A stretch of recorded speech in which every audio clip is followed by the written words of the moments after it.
So hi guys, this video is going to be a complete guide for physics JEE mains and मेरे JEE mains 2024 की physics में 87 marks थे। In spite of that मेरी physics में percentile 97.8 percentile थी around, और मैंने 23 question attempt किए थे जिसमें से मेरे 22 सही थे, एक गलत हो गया था जो कि मैंने क्वेश्चन गलत पढ़ लिया था, और 2 अनअटेम्प्टेड थे। एक था तुम्हारा फ्लूइड्स का जो कि मैं छोड़ के गया था, थर्मोडाइनमिक्स मैंने किया था पर उसका रियल गैस वाला क्वेश्चन आ गया था जो कि मेरे को नहीं समझ आया कैसे करना है। एंड मेरे हिसाब से फिज़िक्स अभी केमिस्ट्री से भी इजी चल रहा है 100 मार्क्स स्कोर करने के लिए। अगर तुम्हारा सिलेबस 100% कम्प्लीटेड है तो there is a very high chance कि तुम्हारे 100 में से 100 मार्क्स आ सकते हैं फिज़िक्स में। सो यहाँ पे क्लास 11 के चैप्टर्स को हमने 3 प्रायोरिटीज़ में डिवाइड कर रखा है depending upon number of questions asked and तुम्हारा डिफिकल्टी लेवल।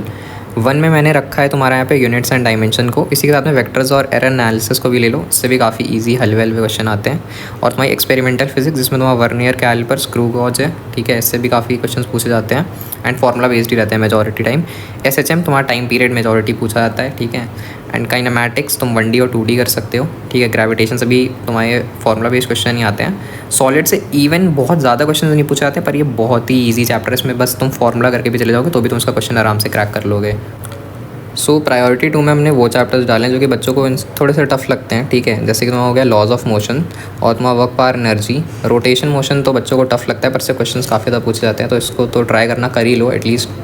इसमें बहुत सारे टॉपिक्स हैं तो कुछ पर्टिकुलर टॉपिक्स जैसे हो गया torque, moment of inertia, angular momentum conservation, तो वो तो कर ही लो, ठीक है। वेव मोशन बच्चों को टफ लगता है क्योंकि इसमें ऑर्गन पाइप वाला पार्ट थोड़ा सा बच्चों को समझ नहीं आता काफ़ी बार। एंड प्रायोरिटी 3 में तो मैंने वो चैप्टर्स रखे हैं जो कि तुम चाहो तो अगर टाइम ना होते तो छोड़ सकते हो, वरना ऐसे बहुत ज़्यादा क्वेश्चन पूछे भी नहीं जाते और थोड़े टफर साइड में। फ्लूइड्स लंबा भी है, टफ भी है थोड़ा सा। एंड तुम्हारा दूसरा आता है centre of mass. 2 centre of mass से तुम्हारा कोलिजन वाले पार्ट से क्वेश्चन आते हैं, तो कोलिजन वाला पार्ट कर लेना। इन द सेम वे हमने क्लास 12 के भी चैप्टर्स को 3 प्रायोरिटी में डिवाइड किया है। 1 में तुम्हारा इलेक्ट्रोस्टैटिक्स क्योंकि काफ़ी हद तक ग्रेविटेशन से लिंक्ड रहता है। करंट इलेक्ट्रिसिटी तुम्हारा बेसिक KCL KVL और सर्किट प्रॉब्लम्स। ऑल्टरनेटिंग करंट में तुम्हारा रेजोनेंस और RLC सर्किट। सेमीकंडक्टर्स तुम्हारे काफ़ी बार थ्योरेटिकल क्वेश्चंस पूछे जाते हैं एंड प्लस तुम्हारा लॉजिक गेट्स काफ़ी पूछा जा रहा है क्योंकि ट्रांजिस्टर्स वाला पार्ट हटा दिया है। Modern physics, nuclei, atoms and तुम्हारा फोटो इलेक्ट्रिक वाला पार्ट, तीनों से बहुत भयंकर क्वेश्चन आते हैं। EM वेव्स एक बेसिक टुच्चा सा फॉर्मूला बेस्ड क्वेश्चन हमेशा आता है। सो प्रायोरिटी 2 में हमने रखा है तुम्हारे मैग्नेटिक इफेक्ट्स ऑफ करंट को क्योंकि ये थोड़ा लंबा पड़ता है। सेकंड तुम्हारा इलेक्ट्रोमैग्नेटिक इंडक्शन, इससे भी काफ़ी बार कुछ अच्छे कंसेप्चुअल क्वेश्चन आते हैं। और वेव ऑप्टिक्स काफ़ी बार विजुअलाइजेशन में दिक्कत होती है।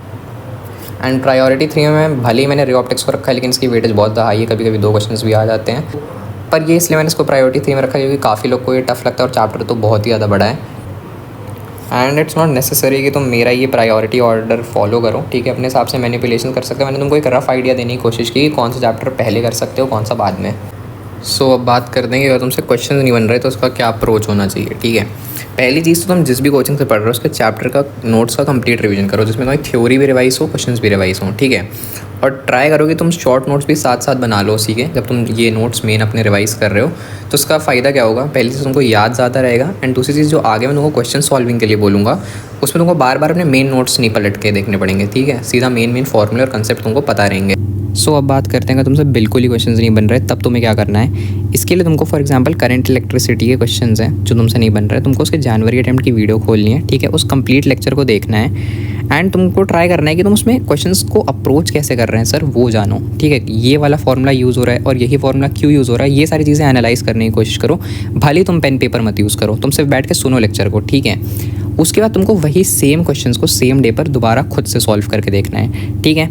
इतना करने के बाद तुमको फॉर एग्जांपल अब अप्रैल अटेम्प्ट क्वेश्चन सॉल्व करना है, ठीक है। इसमें तुमको वापस से वीडियो नहीं देखनी है, खुद से क्वेश्चन को अप्रोच करना है, खुद से क्वेश्चन सॉल्व करना है एंड मोस्ट ऑफली तुमसे इस बार क्वेश्चन सॉल्व हो जाएंगे क्योंकि अप्रैल अटेम्प्ट में तुम्हारे जनवरी क्वेश्चन बहुत ज़्यादा रिपीट होते हैं, ठीक है। 2023 हमने क्यों चुना है क्योंकि काफ़ी ईजी क्वेश्चन आ रखे हैं फंडामेंटल्स वाले, तो इससे तुम्हारा कॉन्फिडेंस तो बूस्ट होगा ही होगा और तुम्हारे बेसिक्स भी स्ट्रॉन्ग होंगे।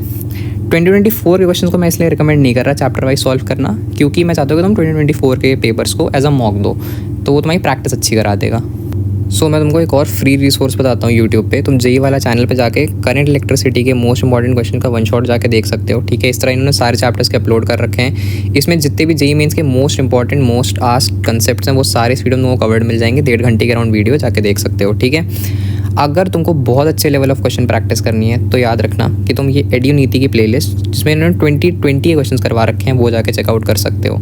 बेसिक क्राइटेरिया मैंने ये दे रखा है कि तुम 21 से लेकर 23 के PYQs को काफ़ी बार करके रिवाइज कर चुके हो तभी इस वीडियो को देखना, ठीक है, क्योंकि 2020 के क्वेश्चन एक्चुअली में बहुत कठिन थे, ठीक है, मतलब बहुत अच्छे लेवल के क्वेश्चन पूछे गए थे, तब फिजिक्स एक्चुअली में फिजिक्स थी। तो 20 और से पहले क्वेश्चन लगाना चाहो तो लगा सकते हो अच्छे क्वेश्चन की प्रैक्टिस करने के लिए। एंड अगेन अगर तुम सोच रहे हो कि इस वीडियो को देखने के बाद तुमसे सारे क्वेश्चन बनने लगेंगे फिजिक्स के और तुम्हारे 100 में 100 मार्क्स आ जाएंगे, तो ऐसा कुछ भी नहीं होने वाला, ठीक है। प्रैक्टिस लगेगी, प्रैक्टिस के साथ तुम्हारा डेफिनेटली इंप्रूवमेंट होगा। इसलिए मैंने लिखा है smooth sea never made a skilled sailor. बाकी thanks for watching this video and I will see you in the next video.